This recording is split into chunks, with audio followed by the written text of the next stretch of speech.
Mr. Big Voice there doing an introduction for me this morning. It may pop up any time, but in the meantime, I don't much care for dead air. Bill Colley with you this morning on Top Story on News Radio 1310 KLIX and newsradio1310.com. And I want to thank you for joining us this morning. It was a lovely weekend, I'm sure, for most all of you, and one of those types of weekends where you just sat back, enjoyed the cold. All right, maybe not so much, but you got a lot done, perhaps around the house, because it stayed relatively dry. Weather looking up toward the end of the week. By the weekend, we could be looking at temperatures around 60 degrees again. So that Indian spring we had a few weeks ago could be returning sometime in just a matter of a few days. Chilly out this morning. We start the program off at 21 at our studios, 7 minutes after 8 o'clock, and I'd like to thank you for joining us. I have a lot of things to talk about today. I have a couple of guests joining us as well. One will be along, about 8:40 this morning. Randy Staples will join us from the Idaho Weekly Briefing, and we'll be talking about just some events going on around the state, political events, maybe some other types of events. Also a concern that may come up, and it may come up soon, about the potential for wildfires across the Northwest and really across much of the Mountain Time Zone and some of the Pacific Time Zone as well, because of some of the dry conditions in some spots, albeit Idaho not quite as dry as some of our neighboring states. Chris Anderson scheduled to join us as well a little bit later this morning. We'll be talking about, just some things going on at the planetarium and museum over at the campus of College of Southern Idaho. Chris joins us about once a month and briefs us on some of the things that are going on in his world as well, and his world includes many other worlds, as many of you know. Also today, I wanted to speak just ever so briefly, if I could, about something I happened to see while doing my work prep over the weekend. And that was, that means I have to actually sit down and occasionally read some of these terrible newspapers, especially with the op-ed pages. You notice that all of the liberal writers are the local people. Just to get a conservative voice in some of these papers, they either bring you a syndicated guy out of Washington or once in a while a talk show host out of Idaho Falls. He must be related to somebody on the local level. But I happen to find this in the Sunday Times News. And I've actually, if you can see this, if you're looking at the, later today, some of you may be looking at the podcast. If you happen to see this at the time, let me just explain to you very, very quickly that if you come across this, all I'm going to tell you is this at the moment. There are people out there in politics, especially on the American left, who believe that the rest of you would join them if they could only convince you and bring you out of your right-wing stupor and convince you that voting for Lefty was good for you because Lefty will play Santa Claus every day. Don't worry about the money, we'll just print more or borrow more from China or from the sovereign wealth funds from some of the Islamic republics around the world. All of these things which currently fund all of our government programs because taxes just simply don't do the trick. There is a new chairman, or chairwoman, we should say, of the Democrat Party in Twin Falls, Idaho. That is Twin Falls County. Her name is Linda, and I guess it's pronounced Brugger. She had a guest commentary in the Times News yesterday. It was not easy to find. First of all, let me bring that up, because the new editor of that newspaper had to spend 2 pages in the op-ed section explaining that he can't spell. Now, I don't know about you, but that doesn't instill a great deal of confidence in what the newspaper is publishing when the guy in charge says, hey, I can't string a word together. Yeah, okay. Thank you very, very, very much. It would be like me sitting here saying that, I just basically learned English a week ago and that I'm a lifelong stutterer, so please bear with me on talk radio. All right, now we're going to get calls from the lifelong stutterers saying their feelings are hurt. If that be the case, then take a Valium and go find something else to do with your life. But this Linda Brugger, I highlighted a couple of comments she happened to make. She said, there's ample evidence the one-party system in Boise's legislature has become a candy shop for outside corporate and billionaire interests. Yeah, because billionaires are constantly thinking, yeah, Idaho, you know what? That should be our next stop.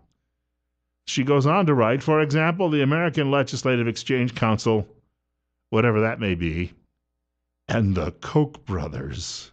She says the Texas Koch brothers, but they're actually headquartered in Wichita, Kansas. Does she not know that, or is she geographically challenged? Wichita is in Kansas. Wichita is not in Texas, although there is a Wichita Falls in Texas. That's where the Dallas Cowboys train, but it is not Wichita, Kansas. And in fact, there is a state called Oklahoma that's a buffer between Kansas and Texas. So speaking of people who can't spell, how about people who are geographically challenged? Yes, the evil Koch brothers are coming to Idaho, and they're going to take over the state and turn the rest of you into slave labor. They only employ in their own businesses, a couple of 100,000 people, which would say that they're among the best employers in the country if you go by just size and numbers involved with whatever business they happen to be involved with. The other thing is, when I always read the demonization of the Koch brothers, it's got nothing to do with what's going on really on the local level. It's just it's a convenient bogeyman for Lefty to constantly trot out. And so I mention that because I was working on a political campaign in another state last year, and all of the opposition coming from the liberal camp all dealt with Koch brothers, Koch brothers, Koch brothers, Koch brothers, Koch brothers. You couldn't go door to door without hearing people say Koch brothers. They didn't know who they were. They just heard it over and over and over again in TV advertising. So I would say Tom Steyer. Tom Steyer was the billionaire funding the liberal candidate we were running against, as well as liberal candidates all over the country. Or I'd say George Soros, and then people would just get angry. The lefties would slam their doors in my face because, Lord forbid, their own candidate be at the beck and call of his own billionaires. And then the woman goes on to write this. My priority, she says, is to educate Twin Falls voters to question authority when determining our state's future. So she does, because she's smart, smart, smart. You don't because you're dumb, dumb, dumb. So she has to educate you. I always hear this coming out of the mouths of lefties. Well, if we could only educate the public as to... See, their view is if they came up to you and said, hey, this small government stuff, you dumb, dumb, dummies just don't understand. Here's a whole bag of presents for you from Washington if you would only vote the liberal line. And they think that somehow if they just appeal to you by showing you what's inside the cookie jar or the big gift bag, that you'll say, wow, golly gee, I have been wrong all of my life. Thank you, Lefty, for saving me. I will now go down to the polls and vote for Democrats. It may well be that people in Idaho vote Republican in overwhelming numbers because they are sick of the entitlement culture, the gimme, gimme, gimme, my Obama phone culture that we see being spewed by the left. So I just could not pass up that commentary this morning after having seen it in the newspaper yesterday and realizing, once again, you have someone who believes she's the smartest person in any room that she walks into, and if you would only just listen, she could bring you to the liberal truth. Couple of other quick notes during the first segment of our program today. It's 8:14. Bill Colley with you on Top Story on News Radio 1310 KLIX, along with newsradio1310.com. And our telephone number, 736-0300. That's 736-0300. And my email address, bill.colley@townsquaremedia.com. And the last name is spelled Colley. bill.colley@townsquaremedia.com. I had an interesting email over the weekend from someone who does track what's going on in state government. And I'm talking really has his nose to the grindstone when it comes to keeping an eye on government and what's taking place. We had a conversation last week on air because Islam was introduced in some of our local schools, or at least one. They plant the seeds in these small ways. You understand that? Well, we're just being, ecumenical. And this is a way for children to learn about other cultures. Yeah, I'm sorry. We don't teach them enough about our own in the first place.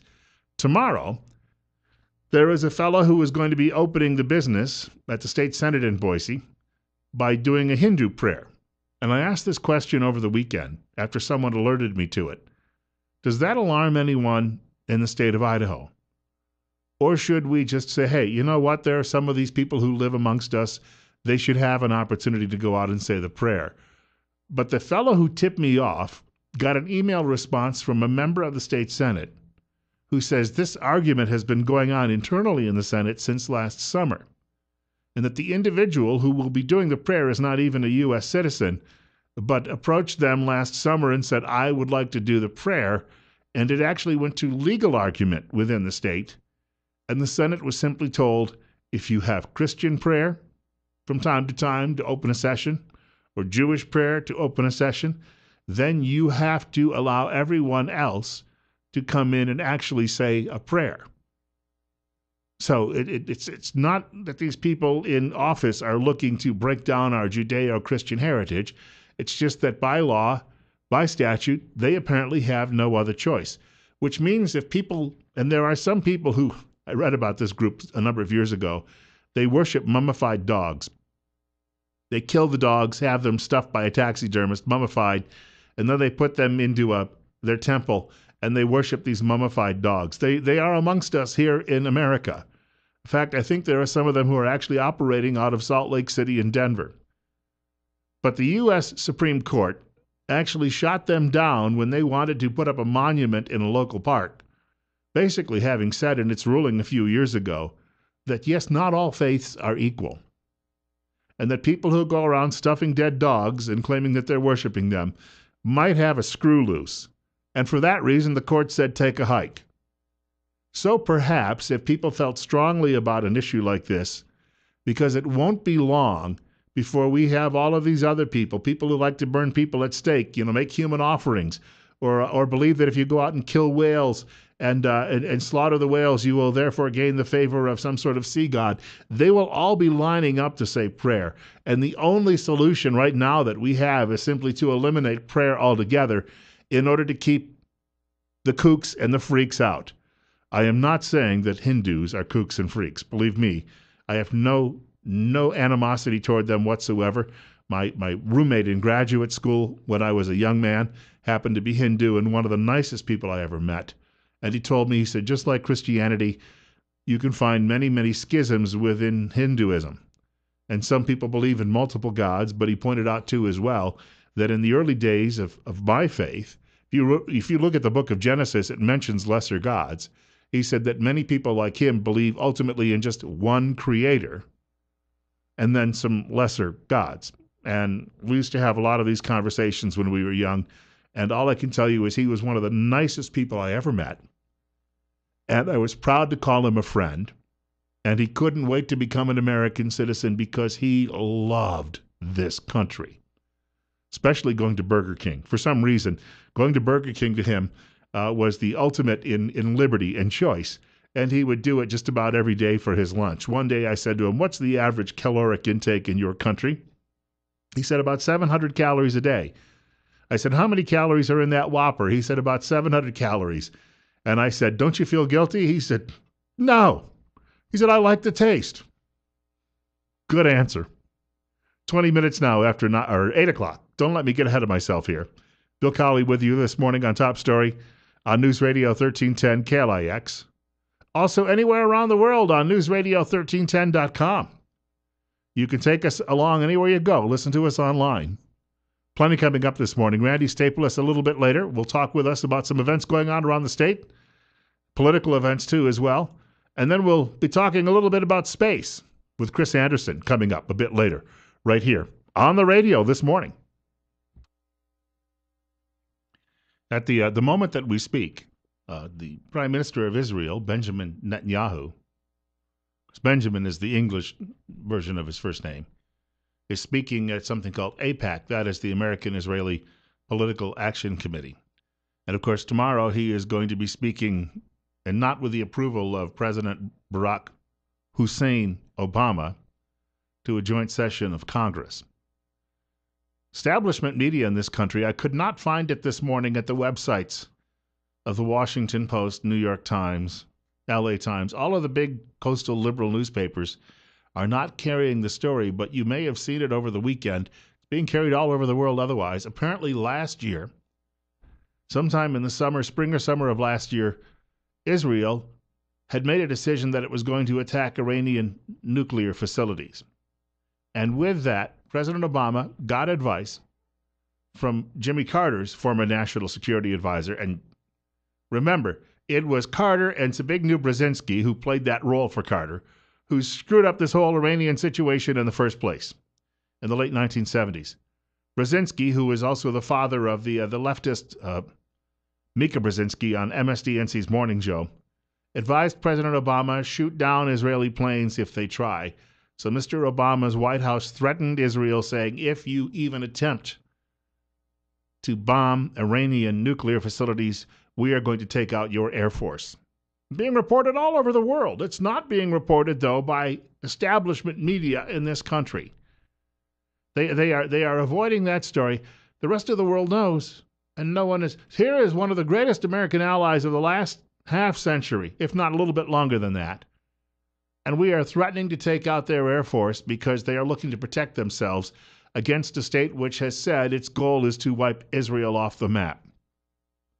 Does not that tell you right now what type of individual Barack Hussein Obama is? He obviously hates two countries.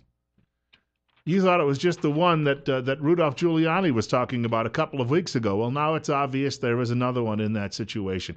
We'll talk more about this story tomorrow as Mr. Netanyahu speaks, of course, tomorrow before that joint session of Congress. But the more the American public knows about what's going on here, it would be better for the American public to make a decision, because it will tell you so much more that you need to know. Those people who've been sitting on their the fence about Mr. Obama definitely need to know exactly what's been going on in the background. Do want to tell you this morning as well about a good friend of News Radio 1310 KLIX and newsradio1310.com, and that is Western States Bus Services, where they're hiring part-time bus drivers right now. Split shifts, 5 days per week, summers off, and scheduled no school days. To pay $10.75 an hour, you can apply today by contacting 733-8003. Western States Bus Services is an equal opportunity employer. We have a caller joining us this morning, and you can reach us at KLIX at 736-0300, and you're on the air. What's on your mind? Well, I've been doing a little bit of research, and it seems to me that we use Palestine and Israel as pawns, or that not we, I should say, the big money, the big power players in the world. And we've discovered that if we don't make nice with the Arabs, that all of the trade routes will be cut off. So that's what's going on here. That's what the president is doing. That's what the world powers are doing. And they're turning their back on Israel, and it's going to get them. That's just my opinion. Well, when we mention trade routes, we're thinking mainly oil coming out of that part of the world. And now the United States could be, if we would finish this pipeline, obviously that's not going to happen in the next couple of years. We're not even going to get started on it because of a certain individual who's opposed. Even the Washington Post fact checker said Obama is lying through his teeth when he says that oil would not end up in this country that would come through that pipeline. But we are self-sufficient.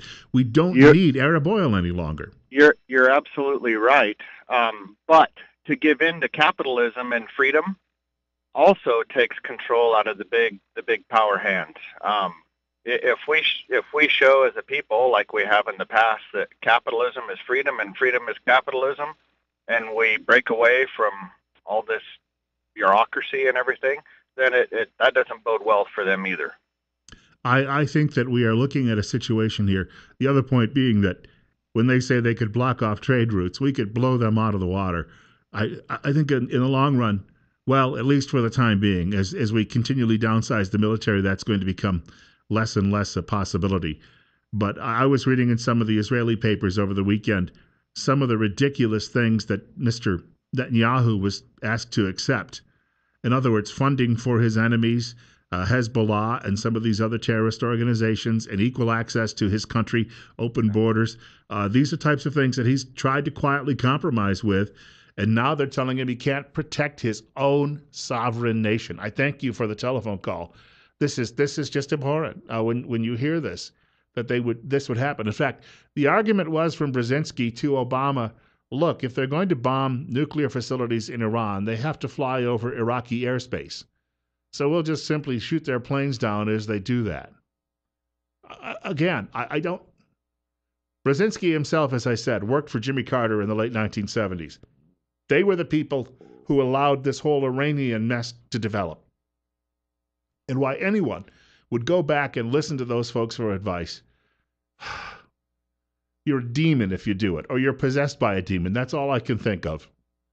We've got more coming up. 8:30, Bill Colley with you on Top Story on News Radio 1310 KLIX, newsradio1310.com. I hope to be joined by Randy Staples in about 10 minutes once I find his telephone number again. If I could reflect for just another moment, these political action committees, which have a great deal of clout when it comes to government. Some of you may have been tracking what was taking place. They had a big conference conservatives did just outside Washington. I have a lot of friends who attend that every year. Funny thing is, I used to live about 2 hours away, and some of them used to ring me up while they were there from various parts of the country, and they'd say, come join us. And I always had a work commitment going on to where I could never attend the event.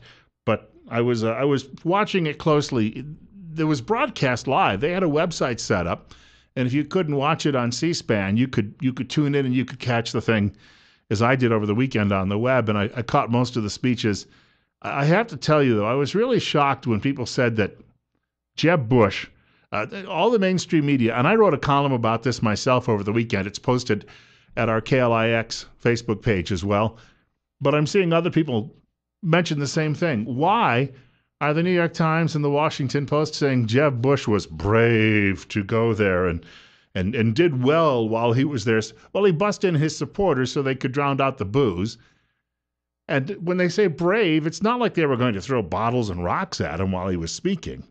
But, of course, they're trying to set up a candidate that they want so they can knock that candidate over later on and give the general election to Queen Hillary Clinton. Of course, this is how it works. This is how the system works. So Jeb Bush did very, very well. Well, they didn't like his brother. They didn't like his dad. You know they don't like him deep down in. 8:35. Bill Colley with you this morning on News Radio 1310, KLIX, newsradio1310.com, 736-0300. We have another caller with us. And what's on your mind this morning? Yeah, Bill, I hope I'm not covering something you already talked about, but, when Netanyahu is apparently not going to meet with the Democratic side of Congress that I know of, unless he's changed his mind, they are talking about how destructive this is and how divisive it was for Netanyahu. But then we have our administration and Biden and whoever else is representing us over there campaigning against Netanyahu in his own country. I could have swore that at the last election of Obama that Israel didn't have representatives over here campaigning against him. And so that is a point. And then one more thing, and I'll hang up. What is so baffling to me about the American Jewish community and even the European Jewish community, how they can ignore the reality that stares them in the face every day and to somehow ignore it. So I'll hang up. Thanks. I thank you. Well, and you had someone like Bill Nye appearing on Bill Maher's program on HBO, and Bill Nye was trying to run down this whole notion of Israel as a Jewish homeland. The elites in this country, and that includes the people who currently run the government, they do not believe, let's be honest about this, they do not believe that Israel has a legitimate claim to that land, a biblical claim, a historical claim. They just see it as it was a place they went after the Holocaust so they could try to bring the race back. That's how they look at it. On the other hand, if you're an observant Jew and you believe in that history and you believe that God, you are the chosen people, that is your land. These people who, it's the same thinking, though, that they have that somehow says that if we only gave young Arab Muslim men jobs, they wouldn't be violent. But they also believe in their religious faith in the same way. And we have people who can't see that because, well, they don't have any really serious religious convictions and they can't understand why anybody else would. So they make all of their decisions based upon that. It was fascinating reading some of the commentaries about CPAC over the weekend, because obviously the media does not like most of the people who happen to be there, candidates as well as attendees, and just did whatever it could to try to portray them as being somehow, well, as Chuck Schumer would say, out of the mainstream. as if somehow he is mainstream. Yeah, New York City communist. That really represents everybody in flyover country, doesn't it? But they tried to portray these people as somehow, being bats when you come right down to it, and just not getting with modernity, not getting with the program. Just the same way I read a story. If we get a chance, I want to talk about this a little later. A private college, Christian college, down in the deep south of this country is taking heat because it has reiterated its position that marriage is between a man and a woman, and in fact that all relations have to take place within marriage and between a man and a woman, and not a man and a man or a woman and a woman, or I don't know. And because of that, they are being challenged. In fact, they may lose their accreditation because of this. But they are a biblical college. This is what they believe. This is what they teach. And we are up against a group of people who are so sinister. I don't know that we can ever correct this. And the future of this country does truly hang in the balance. 840.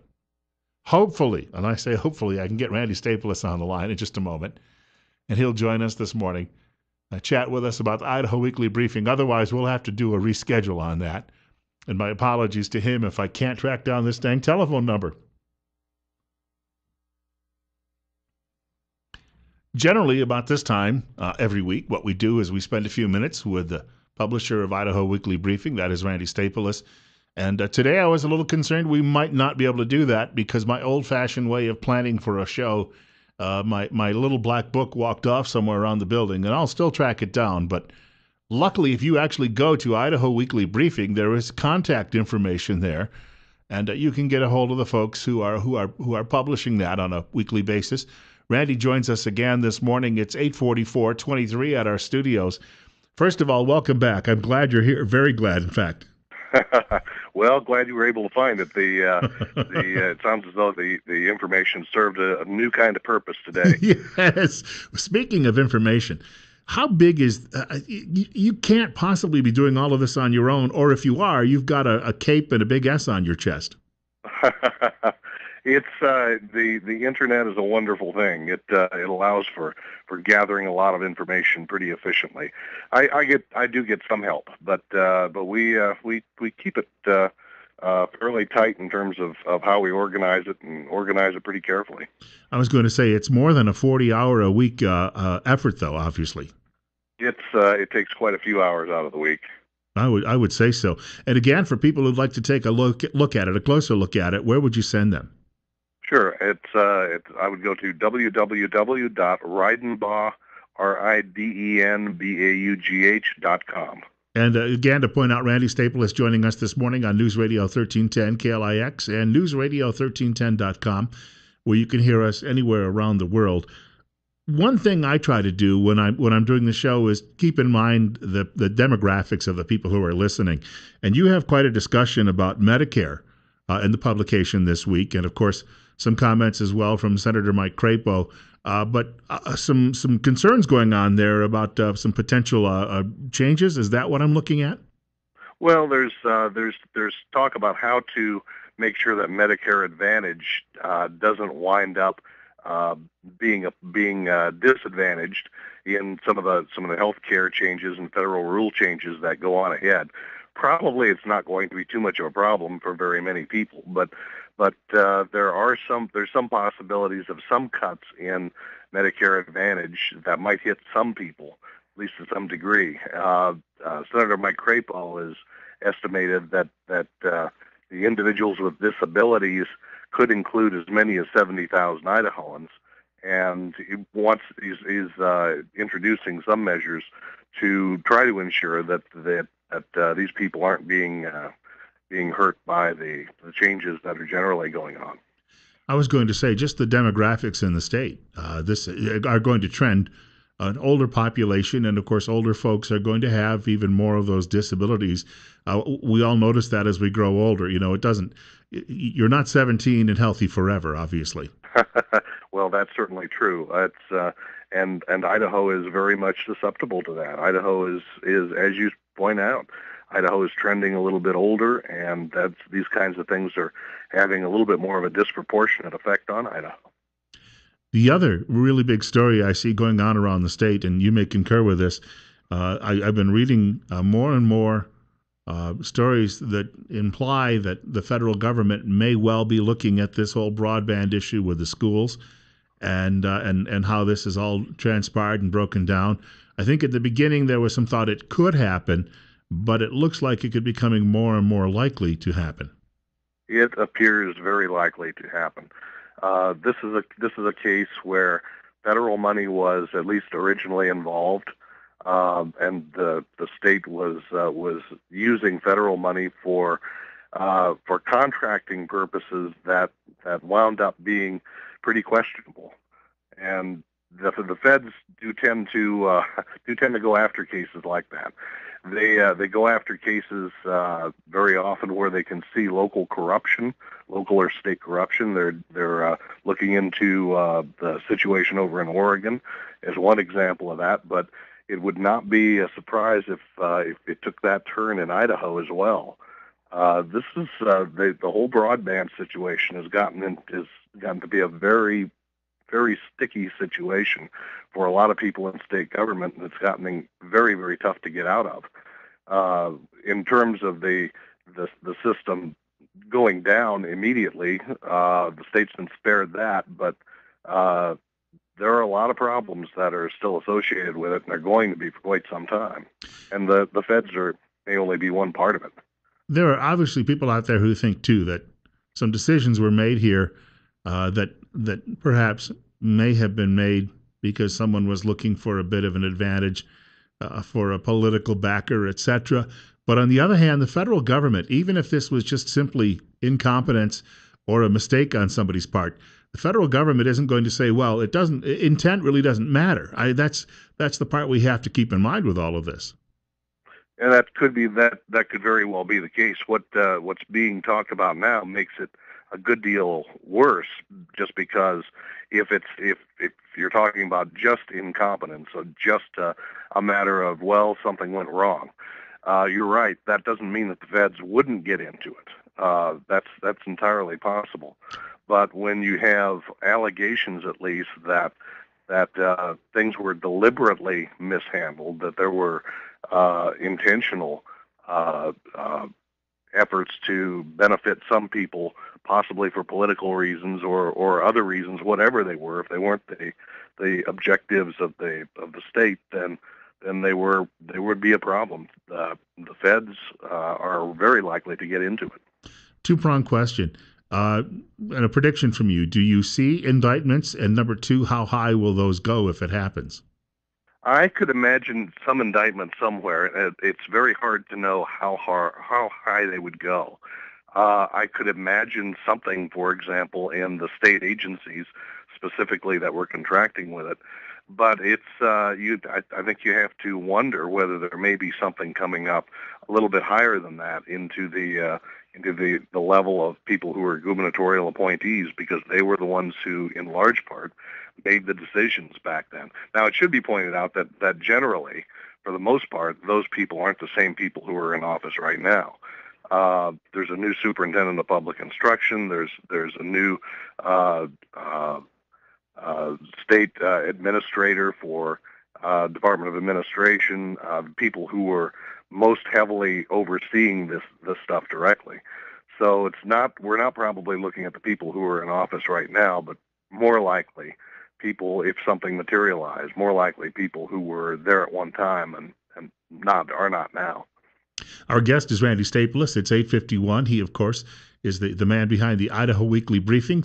24 at our studios at the moment. You're listening to News Radio 1310 KLIX and newsradio1310.com. The program is called Top Story with Bill Colley. You also had something on another topic about naturopathic medicine and people looking to clear the way. This has caught my attention right away because I was reading over the weekend about this dispute between National Review and PolitiFact, where some of the writers at National Review were saying that the Affordable Care Act, or Obamacare as it's known colloquially, that had that had actually opened the way for acupuncturists and the naturopathy, a lot of people whose science may not necessarily back up, but that they are all included in this. Tom Harkin, I guess, was the individual who originally, when he was in the U.S. Senate, fought for that designation. But in Idaho, we may be seeing some restrictions lifted here to actually make it more, I guess, available to people to be licensed and then practice. I remember years ago when naturopaths in Idaho came to the legislature, and this would be back in the early '80s, when naturopaths came to the Idaho legislature and asked for around a regime of regulation. They wanted to be regulated specifically so that they could be, in large part, so that they could be taken more seriously and have a real role at the table when it came to doing any kinds of medical care and participating in that system. And legislature made the decision to go ahead and regulate them. And so I think that may there may be some after effects of all that. That some of these decisions that were made by way of allowing people to have a formal regulatory stake in the state may wind up having some effect when it comes back around to cases like this. Are they going to be part of what people can do if they want to do it in terms of payments and insurance options under Obamacare? I think that's one of the issues that's probably going to be hammered out over the next year or two, and you may very well see, because there are different insurance exchanges, in many cases different insurance companies in the different states. There may be different answers to some of those questions in different states too. One other thing that caught my attention too that you were writing about, you did a driving tour around the region, and you point out that it looks as if water situation, at least for spring planting in Idaho, is probably fine, but that we have been so dry over the last 6 to 8 weeks, things could be turning for the worse. And you even referenced the possibility of a lot of potential for forest fires, more forest fires in the Northwest this year. There's I've heard some talk about that around the area. Traveling around, I was very much struck by a little snow I saw. I traveled through the Long Valley, which is the McCall and Cascade area, and I've been up in that area a number of times in February, and very often it can be tricky driving because there's typically ice on the road, and there's snow all over the place. You're seeing it's really kind of a winter wonderland kind of place, mostly through February. Early February is when they hold their winter carnival, which is a great event that they've had for many years. But now, this year, it is almost bone dry. There are a few small scraps of snow, even up on the mountains, looking up toward the top. You don't see consistent snow. It's pretty much in scraps, and that seems to be true almost everywhere around the Northwest that I drove. I have a friend who works for a political action committee in California and was shocked last week when she posted on Facebook a prayer for rain and or snow, and ask other people to join in the prayer. And of course, it's critical there. We have not yet reached that proportion, but I guess if this were to continue, we could be seeing some water restrictions. Hopefully, we don't get to that extent. California is in a really bad way in terms of water. It is very, very dry there. It's levels at places like Lake Shasta in Northern California that are down at low levels that people haven't seen in many years. And the state is projecting right now that in many places people may get only 10% of the water that they would ordinarily be allowed to get. I don't think we're going to be anywhere near that. We're not starting out from such a bad position, and California has been in drought condition now for several years, and the Northwest is not. So we're a lot better off than that. But I think that if people want to hope for rain, that would be a hope that would certainly not be ill-placed. Yeah, and of course it's very water intensive in a place like the Magic Valley because, let's be honest, this area wasn't survivable at one point. You're absolutely dependent on it. if there were not water, I mean, the Magic Valley 150 years ago was desert, period. And it's the import of substantial amounts of water is really what allows significant numbers of people to live there at all. Randy Staples, I want to thank you again for your time this morning. And for people once more who'd like to look at the report, the briefing, where would you send them? I would go to www.ridenbaugh.com. That's RIDENBAUGH. You can disregard the panicky email I sent you about the telephone number because I did find it. All right. We'll talk to you next week. We'll talk to you then. Thank you very much. Randy Staples joining us this morning, Idaho Weekly Briefing, giving us just a rundown on some of the things. It's if you're looking for detail on what's going on around the state of Idaho and as well as he pointed out the Northwest, he has a massive publication. You've got to take a look at it. That's why I asked if he had other people working with him, because it truly must be a labor of love to put all that effort into that. 8:58:25 at our studios. You're listening to Bill Colley on Top Story on News Radio 1310 KLIX, as well as newsradio1310.com. You can hear us anywhere around the world on the web. Coming up in the next hour, latter part of the next hour, Chris Anderson will join us. We'll get to talk a little bit about skies and the stars. Kind of a nice break once in a while to be able to do that and dream just a little bit. In the meantime, Fox News straight ahead at 9 o'clock.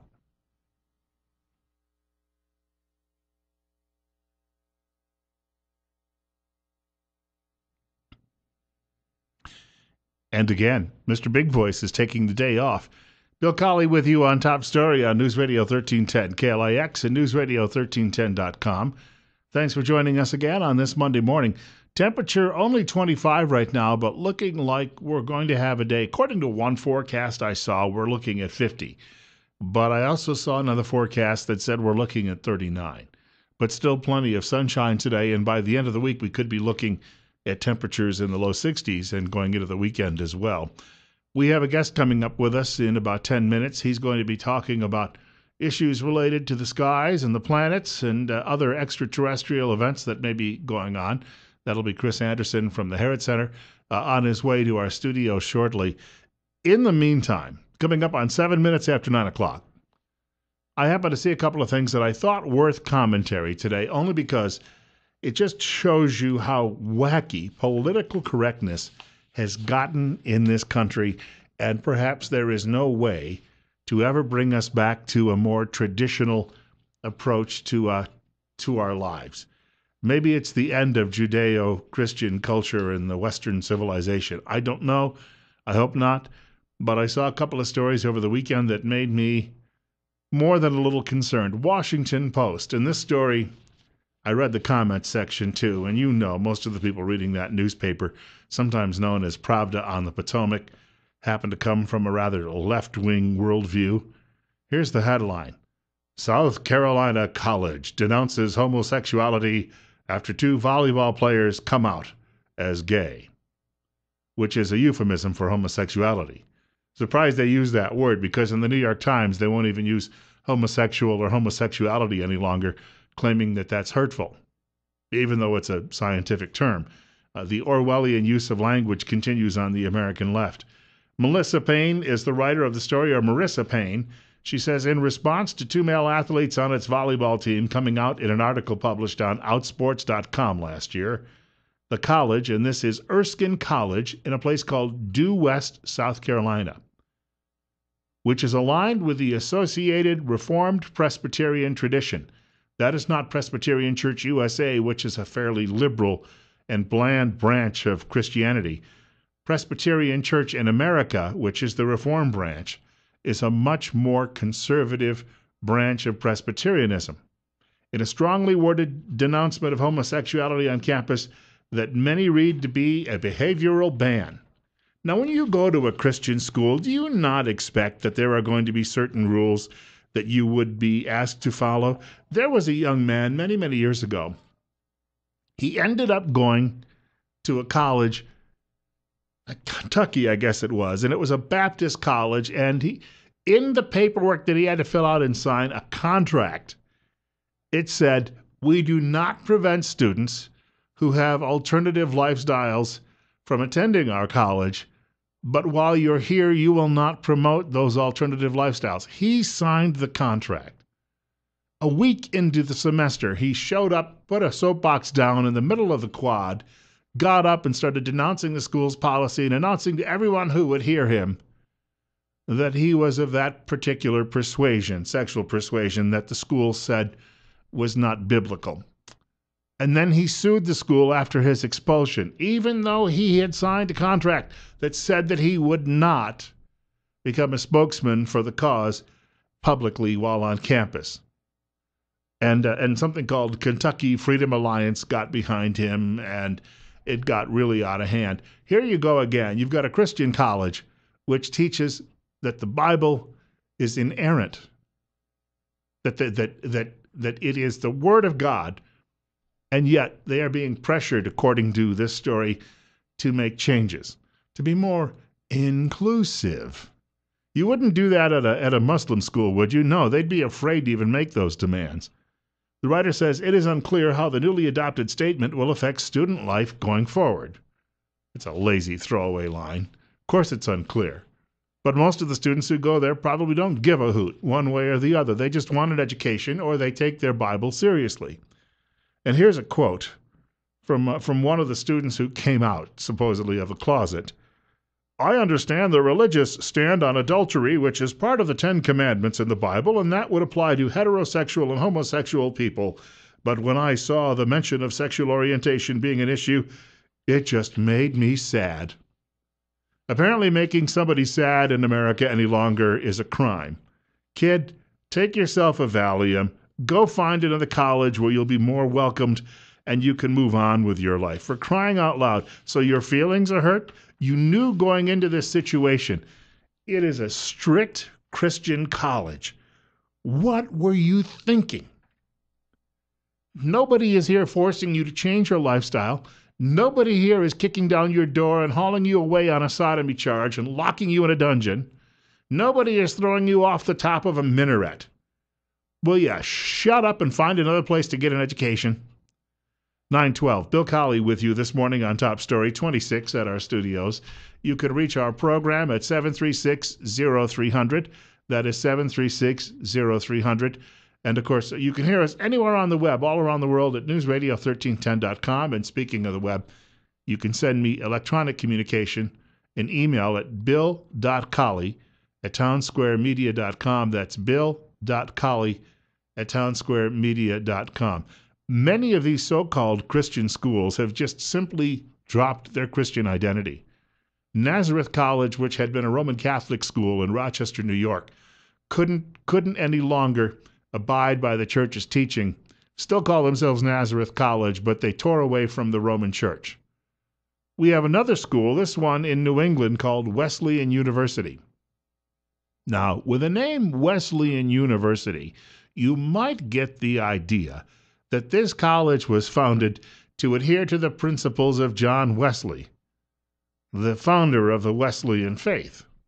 But you would be wrong. They no longer as well follow the Wesleyan faith whatsoever. They still keep the name, but the liberals who run the college long ago decided that Christianity was outdated, outmoded, and there was no need for it any longer, because who actually believes in the judgment of God if you don't believe in God? And if you're a leftist academic, you likely don't. So this story came from the Daily Caller. Wesleyan University's gender open house is an angry idea. Writer by the name of Patrick Howley. A liberal arts college in Connecticut is making history by running a shared student residential house for members, get this, of 14 gender categories, and it sounds like a really angry idea. I'm going to jump down here just a little bit. They had an open house too, we should point out. I'm going to jump down just a little bit. Here's a quote, and I'm reading you from the quote, so all of you liberal bloggers out there who hear this and you run off and start writing that I said all of these things on the air, you've got to remember the context, and I will have a record of it myself on this end. This is the quote from the college, from the website, and I'm going to read it to you. Open House is a safe space for lesbian, gay, bisexual, transgender, transsexual, queer, questioning, flexual, asexual, gender, beep, I can't finish that one. It's a bad word. Polygamous, bondage, disciple, dominance, submission, sadism, masochism communities, and for people of sexually or gender dissident communities. That's on the website of Wesleyan University. And I'm reminded of a story a friend of mine told me years ago. He now is working as a publisher of one of the largest conservative websites in the country, but at the time he was with the Young Americans Foundation, and he was telling me that at Princeton University about 10 years ago, they were teaching courses in 16th century cross-dressing. China graduates 60,000 engineers every year, and we're running around doing this. I thought you went to college to get an education so you could get a job, pay your bills, and become a responsible citizen. But apparently that's no longer the case. And here's the acronym that they use on the website when they're appealing to all of these different groups. LGBTQQFAGPBDSM. And that's actually on the website so they can describe all of these 14 differences. And the writer says, look at the ordering of those letters closely. He says, I'm surprised the FCC isn't already blacking it out because, yes, there is a 3-letter combination there that would be considered somewhat of a slur. Apparently, nobody at the website being run by Wesleyan University has caught on to that. He said there are going to be some difficulties, though, because he said you'll be having arguments, apparently, in housing between transgender and transsexual. Also, he says between the group that are identified on the website as queer versus polite conversation, asexual versus everybody else. Then the naughty word, the gender.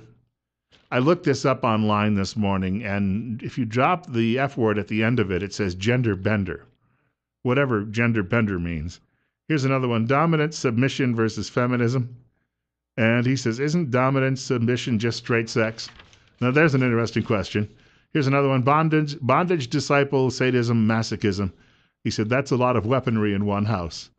And so we have a university once devoted to faith, now devoted, of course, to apparently nothing but sex, which, whether or not you enjoy it, is irrelevant, I think, at this point.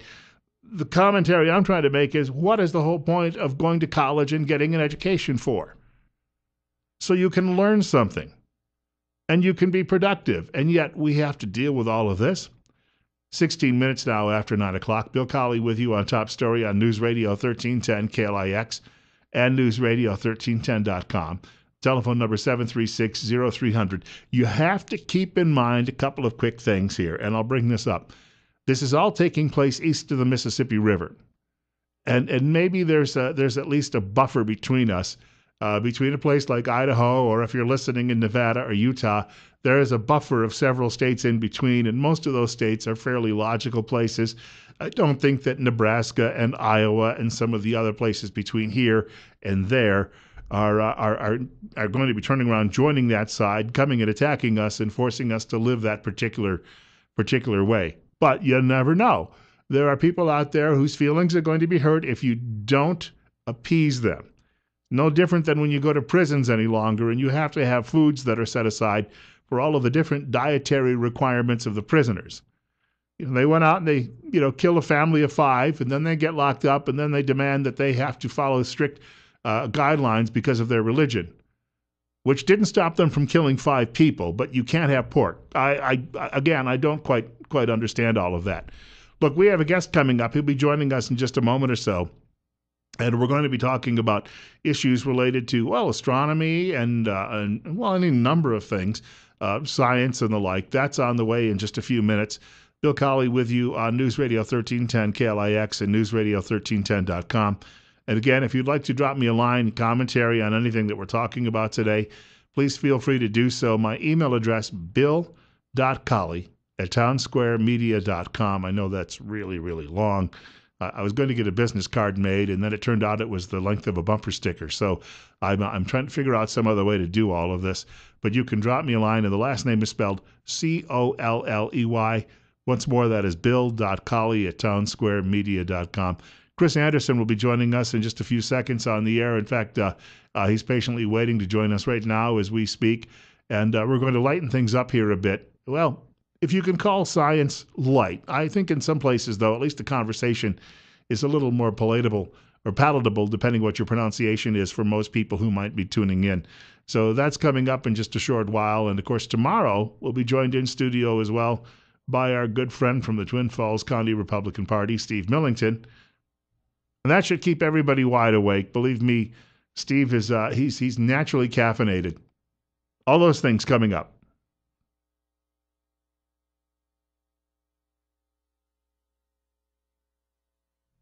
We have a guest joining us in the studio, and he's going to be talking to us about some events that are taking place. First of all, Chris Anderson, it's called Herod Center, right? It is. And I should probably beef up that microphone again. Well, I could try to shout from here, but... Yeah, it might actually work. The acoustics in this place, too, you could do it from outside the door. But you have a lot going on, and of course you drop by once a month to brief us. Yep, and it's a big month coming up. So first thing I got to talk about is the Explore Herod Science Camp. And of course, this is something we've been doing every year for years. It's for kids ages, 3rd through 5th grade ages. And it's an opportunity for the kids to spend the night at the museum, and they get to do two science classes, which are very hands-on interactive type things. They got movie, they get other hands-on activities, they get snacks. I mean, it's really a great time for these kids. And the thing I want to point out, this is Friday, March 13th is the night. And parents, if you want your kid to be participating in this, the registration deadline is Tuesday, March 10th, and I can guarantee you it will fill up. So don't wait until the last minute if you want to get registered for that. So you can go to our website. There's a registration form. You can download, print it, and send it in to us. You can also call the Herod Center's main line. Of course, we're closed to the public on Mondays, but so later in the week, 732-6655, you can get registered that way as well. But yeah, I mean, it's a great fun thing for We're kids. making you come in on your day off then. Well, actually, no. Even though we're closed to the public on Mondays, I still work on Mondays. That's our day to roll up our sleeves and get dirty when we don't have to look nice for the public. So. A bit like the life of a clergyman. There's no time off, really. You just Yeah, keep pretty working. much. When you mentioned this event, now if I was 14 years old and thinking back to when I was, I would have been thrilled to spend the night in a museum like that. Yeah, it's a little older than our age group, though. We're looking, like I say, ages 3rd through 5th grade, so we're talking 9 to 11 years old. But, Even more so, I think. Oh yeah, and those kids, that's a great age. They are just their minds are like sponges. They want to absorb all the knowledge they possibly can, and we're happy to give it to them. And it's such fun things they get to choose from all these different classes of all branches of science, everything from biology, animal husbandry, even science, physics, astronomy, you name it. So it's a really chemistry. It's great fun. So. I'll tell you what. When I was in college, there was a biology professor, and everyone wanted to take his course because he was such an entertainer. Yep. And he could, and it's a skill some people have, and it was rare to see people flocking to try to get into that course or his courses. Yep. For that very reason. But he turned a lot of people on to biology that way. Believe me, I teach physics at the college, and I'm very cognizant of the fact that for many of these students, my class is the last science class they might ever take. And so that's, there's a big pressure there. It's like, if this is the last formal science instruction they're ever going to receive, you better get it right, and you better make sure that they leave the class feeling good about science so that they're going to be receptive to it. Because let's face it, we live in a scientific, technological society where voters that vote on issues of science and technology all the time, if you kind of back away from science and say, oh, that stuff doesn't interest me, you're backing away from your responsibility as a voter to really decide important issues that are going to affect us all. We've got INEL up the road that stores nuclear waste up there, and is that a concern? I'm not going to tell you one way or the other. You should educate yourself and find out what the issues are and vote accordingly. So, yeah. And just things like the space program, which Absolutely. is somewhat dormant at the moment, but for those of us who grew up on it, it was exciting stuff. But public input is needed on the future of these things. Absolutely. And I hate to say it, but when you see these polls they'll often take of some of our legislators, a lot of them are just kind of shockingly ignorant about science, and that's a bad deal. When we live in a technological age, they're passing laws based on our technology, and yet a lot of them don't have a clue about technology. So there are not a lot of scientists who actually get elected to office, though. Not very many, no. Yes, mainly lawyers and occasionally a doctor. Exactly right. Yeah. A medical doctor usually, and not a lot of PhDs. Yeah, and I hate to say it, but there's a lot of doctors that aren't necessarily steeped in science either. So I mean, it sounds kind of strange to think of it that way, but a lot of the skill set necessary to be a doctor is not necessarily the same skill set to be a scientist. So. Yeah, anatomy and beyond that, that's all you really probably, once you're done with your studies, it's not like every 5 years you have to go be recertified most places, is it? You're all right. No, of course, the good doctors are the ones who do try to keep up with the latest developments in medical research and all that. But yeah, I've met some doctors over the years that say, oh, I did terribly in science in school, and I was just kind of really. Well, on that note, in the next half hour too, if we get some time, I want to talk to you a little bit about the passing of Leonard Nimoy, because if you talk about people who actually, through their work, maybe even not intentionally so, promoted science. Oh yeah. There was an individual who fired the imagination of a lot of people. And, Absolutely. over the weekend, I just could not believe the tributes and the people writing about the impact he had. Oh, I'm one of them. I mean, for sure. As a kid, that was, that whole idea that you make decisions based on the available evidence.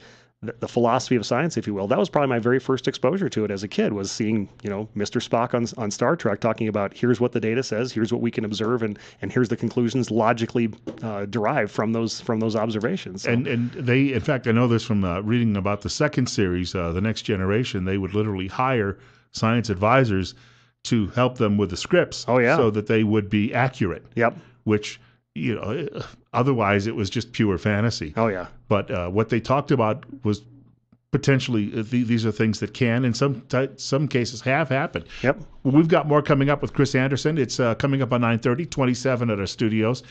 And you're listening to News Radio 1310 KLIX and newsradio1310.com. And this is Top Story with Bill Colley.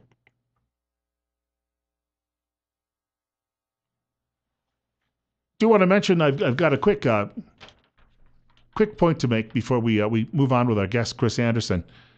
And I've been telling you in the last few weeks about Western States Bus Services, which is hiring part-time bus drivers right now. Split shifts, 5 days per week, summers off, and scheduled no school days. Pay $10.75 per hour. You can apply today by telephoning, and that number is 733-8003. Western States Bus Services is an equal opportunity employer. And Chris Anderson and I were talking just a few minutes ago. Of course, he has the science background. We were talking about the death last week of Leonard Nimoy, who played most famously Mr. Spock on Star Trek. Absolutely. And what I read about him over the weekend was just phenomenal. How many people were inspired to go into science careers because of the character that he played and how much that character was respected. Yeah, and I think I'm one of those. I mean, just that exposure to what the philosophy of science was, that we draw logical conclusions based on the observables, and we try to leave our emotions out of it. I mean, that's that's the embodiment of Mr. Spock, and it's really the embodiment of what science strives to be. So, and the thing was, when you were watching the program too, a lot of the things that they would talk about, and we just briefly touched on this, but for instance, in the later episodes of the next series that followed, they talk about something called the Jeffries tube. A lot of these things they reference are named after particular people in science. Well, in this case, it was actually one of the Jeffries tube. My Star Trek nerd's coming out now. I think he was one of their set designers actually in that case. But yeah, I mean they did reference real science as much as they could, and of course a lot of it was fantasy. It had to be. But one of my personal favorites is when they're talking about the transporter in The Next Generation. One of the big problems with a transporter device of pulling someone apart molecule by molecule and reassembling them is what's called the Heisenberg uncertainty principle. The fact that you can't know particles' positions and energy states with perfect precision enough to be able to reassemble a person perfectly. So what did they do on Star Trek to get around that? They invented something called the Heisenberg compensator. Yes. In other words, we're cheating, we're breaking the laws of physics here, get over it, is basically what that means. The inspiration that you need from people along the line, though, when you in any career, really. I had inspiration as a broadcaster from a number of people I grew up listening to. And then, oddly enough, Joey Reynolds, who was he's in the Rock and Roll Hall of Fame, and it was in syndication for years. And it turned out that we'd grown up about 50 miles apart, and we had some mutual friends, and I got to finally meet him. And then we started calling each other on the phone about every few months, and he'd keep me on the phone for 3 hours, giving me advice and telling me stories. But that helped me. There was an excitement that built about it, and it's still with me today. And I think for a lot of people, it's that when you're 6 or 7 years old and you're seeing something like that, the thrill of it all. Well, sure. In my case, I was growing up in rural, northern Illinois.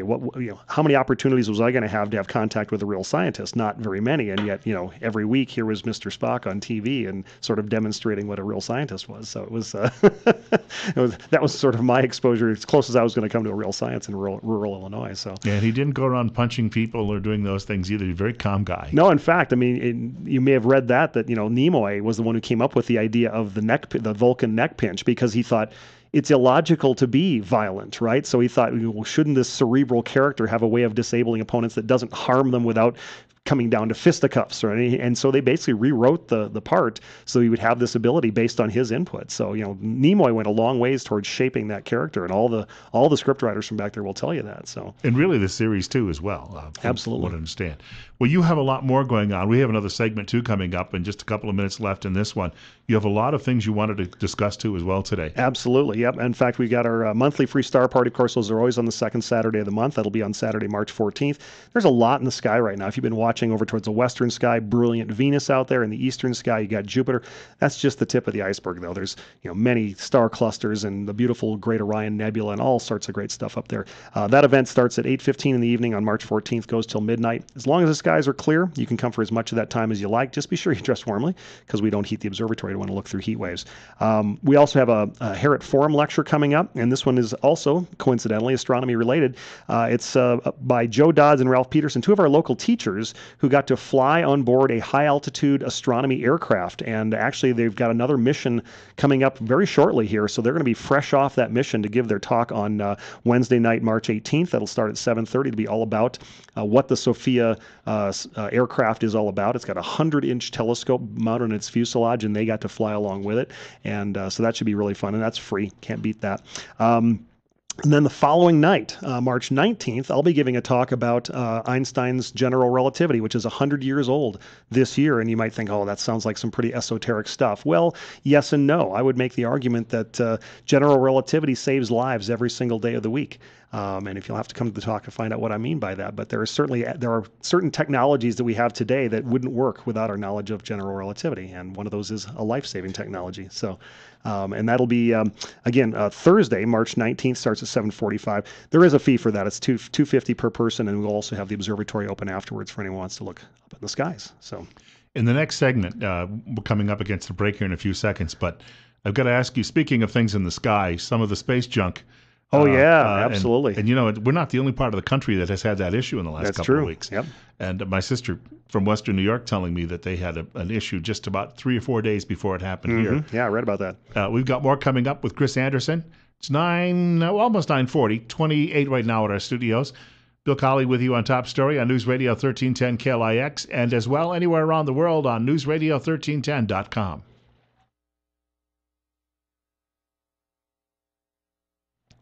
We're having a discussion probably sometimes the off-air discussions are even better than what we talk about on air. Chris Anderson joining me, Bill Colley, on Top Story this morning on News Radio 1310 KLIX, as well as newsradio1310.com on the web. And 28 right now at our studios, coming up on 9:44. We were having a discussion. Only got about 5 minutes left, but that night that we saw that space junk coming down through the sky. Right, last Monday night. And Brad from down the hall here happened to also get a photograph hours earlier of something in the sky, but as you were pointing out, two apparently distinct things, no relation. Would have had to be two different things for several reasons. One being that the Chinese space rocket body, it was going around the Earth every 87 minutes. Well, once around the Earth every 87 minutes. In the meantime, the Earth is rotating underneath it. So if it's going to pass over Idaho on one orbit, it is not going to pass over Idaho in the next orbit or the next orbit or the next orbit. So that right there tells you that it really could not have been the same thing, just being a matter of a few hours earlier. It wouldn't have been going over this part of the Earth, plain and simple. So many people saw the rocket as it broke apart, though, because just how long it took it to cross the sky over such a big area. Sure, and plus it was right over the top of us. In fact, there was a fellow who went and looked at all the National Weather Service's radar echoes from the time of the reentry and was able to track exactly where the debris went, and he thinks he's got a pretty good idea where people should be searching on the ground. It's basically western Montana, where he thinks any debris that would have survived the trip would have landed on the ground. So if people want to go looking for bits of Chinese rocket junk, they can do it now. and a lot of it would have burned up, obviously, before it reached Earth. Yeah, you figure a rocket body is mostly empty space, right? It's a big fuel tank with engines on it. And so as it's coming back in, it's a pretty fragile thing as it starts slamming into the atmosphere at 17,000 some miles an hour. And probably nothing more than small bits would have survived. The exception possibly being the engines themselves. They tend to be a bit more robust. So, that's probably the biggest chunk that would have had a chance of surviving. But even then, probably in a very diminished size after the trip through the atmosphere. So. Things are falling to Earth all the time, though, right? Oh, yeah. In fact, a lot of the information I got about this particular one came from a website that all they do is track re-entering space debris. And if you go to this site, I mean, you can find stuff that's predicted to come down over the next few days. Just about every week or so, there's another 2 or 3 that are expected to be coming down. So it's some bigger than others, obviously, but yeah, it's not an uncommon thing. What's uncommon is for it to come down over populated areas, just because the Earth's mostly unpopulated, right? You've got the poles, you've got the oceans. When stuff comes down over those, no one ever sees it. So when we talk about what's floating around up there, we've been doing this for almost 60 years now in space. Right. So you have it is a tremendous junkyard up there. Oh yeah. In fact, this particular organization, the one I just talked about, they track some 14,000 objects up there, but I think it's estimated there are something like twice as many, around 30,000 objects that are over 4 inches in size that are just orbiting around. They're not under any control, and they're eventually going to re-enter. So nuts and bolts and everything else. Yeah, exactly. Everything from rocket bodies to little tiny bits of debris. So. I think it'd be difficult to travel up there with all of that. Well, the good news is that space is big, and if you're in a completely different altitude above the ground, you don't really have to worry about the stuff that's above you or below you. It pretty much stays in its orbital realm, and you're all right. Now, that being said, the International Space Station does occasionally use its boosters to move itself out of the way of a piece of debris that they're afraid might come a little too close for comfort, and they don't want it to impact and cause damage to the station. So there's a website called heavensabove.com that'll show you when you can find the International Space Station as it goes overhead. And one of the things they just recently added to this was predicting near misses between it and other bits of orbital hardware, so you can go and see when they're having their relative close calls. And of course, we had 2 days before this event, back in the eastern Great Lakes, they had a light streak through the sky, but this was much faster. Yeah, so I don't know whether that would have been, a smaller piece of debris in a faster orbit, or possibly a natural, a meteor coming back in, what's called a bolide, which is just an unusually large, bright meteor. So yeah, that's in fact when the Chinese one was first being reported, people were reporting it as a bolide, and then more and more reports came in and video came in, and it became clear that no, it was moving much too slowly and breaking up into lots of pieces, and then of course they went and tracked the orbit and found out what it was. So. Of course, I remember when I was a kid and Skylab was falling out of the sky. Oh yeah, and people were panicking it was going to land on their heads. Right. Well, and the problem there, of course, was that there were some big chunks. Specifically, they had a film vault up there. They were still using photographic film, and of course, space is a high radiation environment, so they had to have this vault that would protect the film, and it was basically a lead vault. And so they were worried about that thing surviving the trip through the atmosphere, coming down and landing in a bad place. And of course, it did survive the trip. It landed in near Australia, but luckily Australia is largely unpopulated, and so no one was injured by it. But maybe some of their deadly snakes. But yeah, there you go. Yeah. Well, very quickly, we're wrapping up. But for people who Mike Huckabee's on the way. But for people who are tuning in, can you send them to a website where they can see all of your scheduled events? You bet. We've got, of course, the main Herrit website, which is just herrit.csi.edu. Herrit is with 2 R's and 2 T's. You can also go to the Observatory's website, or you can call the Observatory's information line for our upcoming events. They're 732-MOON, and the main phone number for the museum itself is 732-6655. Chris, I want to thank you for coming by again. We'll see you sometime in a month, but if something big like this rocket happens again, we've got to get together sooner. Sounds good. Mike Huckabee is coming up next. The Huckabee Report, brought to you exclusively by the financial advisors at Waddell & Reed in Twin Falls, 736-6563.